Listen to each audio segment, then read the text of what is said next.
With AI, you can create VFX like this.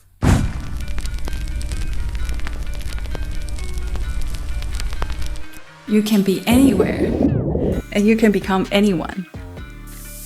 You can transfer real motion, add lip sync, and expression, and make any character perform exactly what you do. This is the power of motion control. Instead of asking the model to invent movement, we drive it with real human performance. In this video, I'll show you how to do this inside Dzine and 5 practical use cases you can apply to your own projects. Let's get started. Let's start with how to map your dancing motion onto any character. Also, those popular baby dancing videos trending online use the exact same method. First, go to Dzine AI. Once we're in the project workspace, we open a new project. Once we're inside the workspace, we can go to motion control. At the top here, we can choose 2 models. One is the Kling 2.6 motion control. One is the 2.2 anime. Let's select Kling 2.6 for the first demo. I'll compare both models in detail later for your reference. Step 1 for any motion control is to upload your driving video. This is the motion you want to transfer. Also make sure that the driving video has only 1 character. Sometimes 2 can work, but it is recommended to have only 1 so you don't get unexpected results. For the Kling 2.6 model, we want a clear half-body or full-body framing with continuous and smooth movement. Step 2, we will upload our characters. I already have a lot of pictures on the canvas, so I can select from here. This one with a train station background and a lot of things happening in the back. We'll see what happens. Now, if you're using Kling 2.6, you'll notice there's an optional prompt box here. This lets you control additional elements such as background, camera movement, and environmental details. You don't have to use it, but it gives you more flexibility in terms of what happened in your video. First, I'll leave this blank, but I will test on other scenario what would happen if you use this prompt box. But because there's already a lot of things happening, so I want you to see what would happen even if we don't put any prompt in here. And under final result matching, you have 2 options. If you match the result to the driving video, the camera movement and the orientation will follow the original footage closely. And here, if you match the result to the character image, the subject's starting position will align with your image input, but the camera won't automatically copy the driving video's movement. Also, in this case, you can use the prompt box to manually adjust camera behavior so that the camera follows your instruction in the text prompt. Overall, when character orientation matches the video, complex motions perform better. But when it matches the image, camera movements are better supported. This option only supports 3 to 10 second video, and my video here is 16 seconds, so it's not going to let you choose that. Below here, we have the sound control, and if your driving video already contains the audio you want to preserve, you can leave this off. Because this is an additional add-on to your video, you can just input your prompt and negative prompt to guide the sound. But in our case, we already have the audio here, so I will turn this off. Under here, we can further choose the quality of the video. Different quality will cost different credits. The duration will just follow the video input. And from here, we can just hit generate and see what happened. For 2.2 anime, the workflow is the same. You upload a driving video and also a character image just like we did. The final results are a bit different. You can add motion to character image, or you can swap character in motion video like this. For the sound effect is the same as Kling. You don't have to include it if you already have sound in your video. In terms of quality and duration, 2.2 currently supports 720p and up to 10-second duration. So most of the time, I would use Kling 2.6 for longer and more complex motion. It also gives you more stable result. But I will still show you the results just for comparison. On the right, we have the result from the 16-second dance we did at first.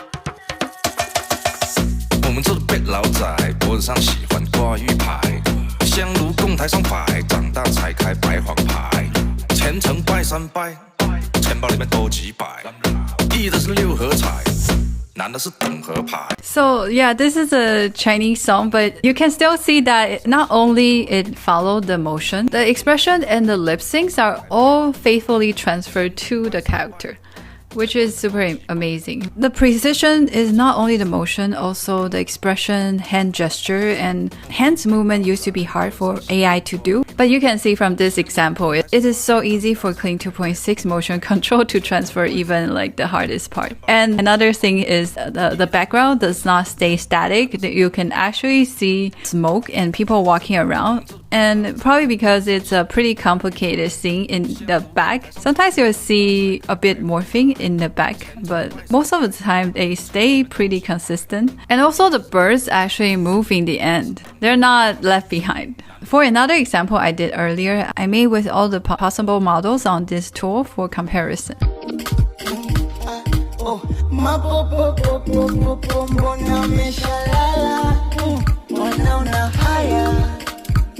We can see Kling 2.6 generally give more accurate motion syncing than 2.2. When I use match video orientation, it follows the input camera movement. For match image orientation, the subject aligns better with the image, but the camera movement by default doesn't get transferred. With 2.2, especially the swap character feature, I didn't always get consistent results. So for now, Kling 2.6 feels more stable and reliable for most motion control use cases. But dance is just the beginning. Here's where this gets useful for anyone creating content for a clothing brand.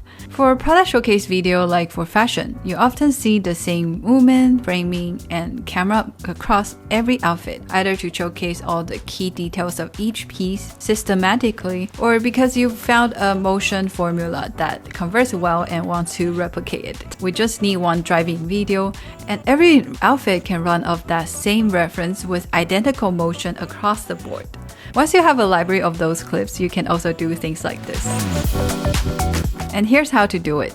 First, we will select Kling 2.6 motion, upload a driving video. This is an easy motion, but I think it will work because it shows you the front and the back with easy and clean motion. Now, if you want to keep your video looks pretty similar in terms of where the position is, we want to prepare our character images in the same starting position, but wearing different outfit. This is the model we want to use. To generate alternate outfit in the exact same pose, we'll just upload our base character image onto the canvas and we'll also click the image. So that is uploaded to this chat editor box. Once we click open, we'll see that it is here. I also uploaded the outfit where I got from Emily in Paris. Here's the prompt we can use. Put the outfit of image 2 on the model in image 1. For the tag, you just have to type an @ you can select from the images uploaded. In here, I normally use Nano Banana Pro, or now you can use Nano Banana 2 to get a precise swap. Sometimes you can also use Dzine 4.5, and for aspect ratio, I will choose 9:16. 2K quality I think is good, and then we can click generate. So here's the result for Nano Banana 2. There's a lot of things on the desk, so I am guessing that it's hard to figure out what outfit means exactly for Nano Banana 2. In this case, Nano Banana Pro gave me a better result, which has the traditional sense of outfit all on her. Dzine 4.5 is actually giving us a pretty good result too. It just didn't include the bag as the outfit. But that's how we can generate different outfit like this to keep the exact same posture and same character framing and only change the clothing. So now we just input our character image that we just generated. And here we will test on the prompt box to see what we can control in here. So in the prompt box, we will type a cute corgi runs straight in, circling around the girl's feet. For the final result, we would do character orientation matches video. And then click generate. I also want to try this one that is more dynamic and probably better fitting for my text prompt. We see like here, there is a corgi just flashed through the scene. The camera didn't give enough space at the bottom, so it's hard for corgi to appear in the scene. But I'll give that a try doing that here. That's why I also generated this one to show you the possibility of controlling things that are not in the image to appear in your video like this. So we generate one video per outfit using the same driving motion. So after you stack them together, you can make these cuts that to show different clip at different time, but as you can see, because the timing is matched, so we can create this type of effect from the video. With the same idea, this is also how I swap into different character in the intro. The only difference is for this type of transformation effect. I had to use a start and end frame in the AI video like this with this prompt to make the transformation like this possible.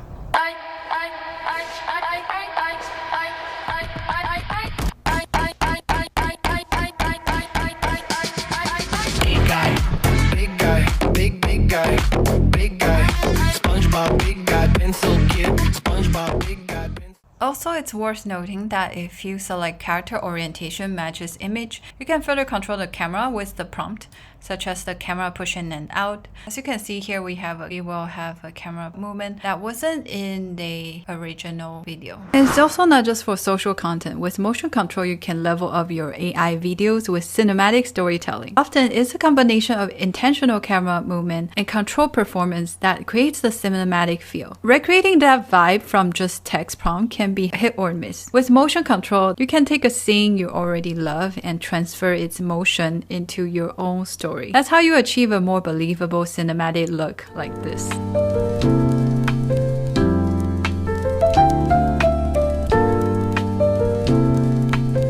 For business applications, motion control is useful for A/B testing and scalable ad creation. You can keep the exact same script and performance, but swap in different personas or demographics. That way, you're isolating identity as a variable, not the delivery. This makes it much easier to test different audience and angles and optimize your return on investment. Okay, I didn't think I needed this, but I use it every single day.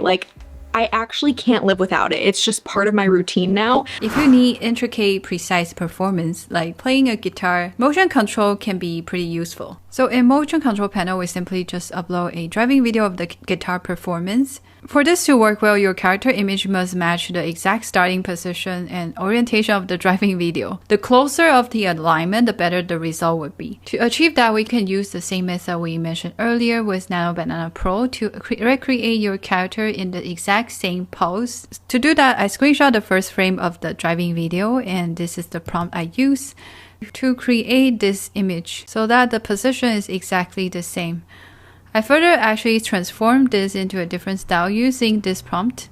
For the most accurate finger and hand movement, I recommend using Kling 2.6 with character orientation matches the video. This helps preserve detailed finger placement and hand positioning more precisely. I had diamond hands and digital gold. Now I forgot the password and I think I'll never know. That's how you handle high detail performance with motion control. So there you have it, 5 workflows that give you complete control over AI video. Try with the link below and experiment with it on your own projects. Thanks for watching, and I'll see you in the next one.